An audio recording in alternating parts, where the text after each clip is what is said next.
to buy a buy-to-let? Well, it's a fantastic question and there's lots to cover in this short video. My name is Jeanette White and I'm just going to give you a quick guide on what it is that you need to start doing in order to be in the position to buy a buy-to-let. Remember to stay to the end of this video where I will be sharing one of the big mistakes that new investors often make and, of course, how to avoid it. Let's start by looking at the area. There are good areas and there are bad areas. Quite often when you ask a letting agent which areas are good, they will say to you, they're all good, they'll all rent well. That's fine. Then you want to turn around and twist it about a bit and just say, so which areas should I avoid? Particularly if you're new to investing. Second thing you want to consider is what is driving the market in that area. The reason you want to consider what's driving the market is that you want to be sure that that demand is going to continue for the long term. Remember, when you're buying a buy-to-let, you're not in it for making a quick buck. If you want to make a quick buck in a day, then you're going to go for the stock market, aren't you? But no, you're looking at a 10-year, 20-year investment. So you need to be sure that whatever is driving the market in that area is going to still be there in 10 and 20 years' time. It could be good schools, it could be good transport links.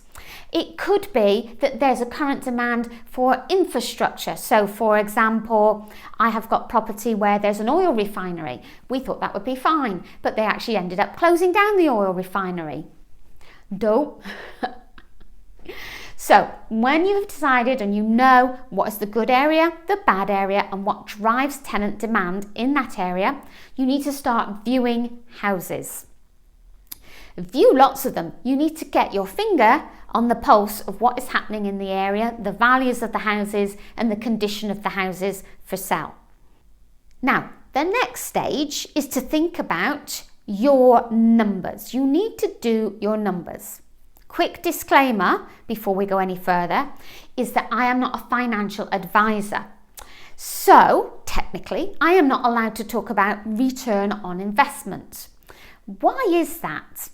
Let me tell you why I am not allowed to talk about return on investment. Because return on investment is based on many, many different factors, not least of which your interest rates and the percentage of the mortgage that you're getting. So there's lots of things to consider. What I will tell you here is that yield is a pointless calculation, but it is the only calculation that an estate agent is allowed to use. Okay, so just be wary, don't get sucked up in the yield. It is nothing like the same as return on investment, completely different calculation. So once you have done your numbers, you want to be in a position to make that offer. Now, you might be thinking, well, I've done my numbers, Jeanette, but I still don't know what to offer. Your offer depends on many different things. Think about what the current demand is in the area. If you're coming in really, really low on your offer, you might be just wasting a lot of people's time and effort. However, if you've learned negotiation skills, you can start to find out exactly what it is the vendor is looking to get for that property. Next, let's look at proof of deposit. We're moving into the technicalities now. You have to prove with a bank statement, either proof of deposit or proof of funds if you're going to buy it just straight cash. Okay, you will also be asked where that money came from. This is all to do with anti-money laundering rules. The next thing to consider is that you're going to need a solicitor. We're going to need a good solicitor. So do look at the reviews you see for your solicitors that you're looking at. Or also ask for recommendations for other investors in the area. Then look at getting a good mortgage broker.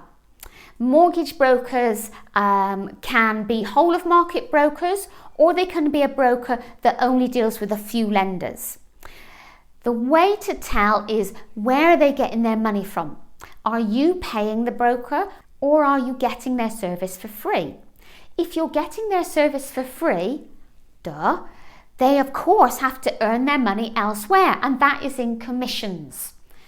So if they're getting commission, are they going to be offering you the best possible service?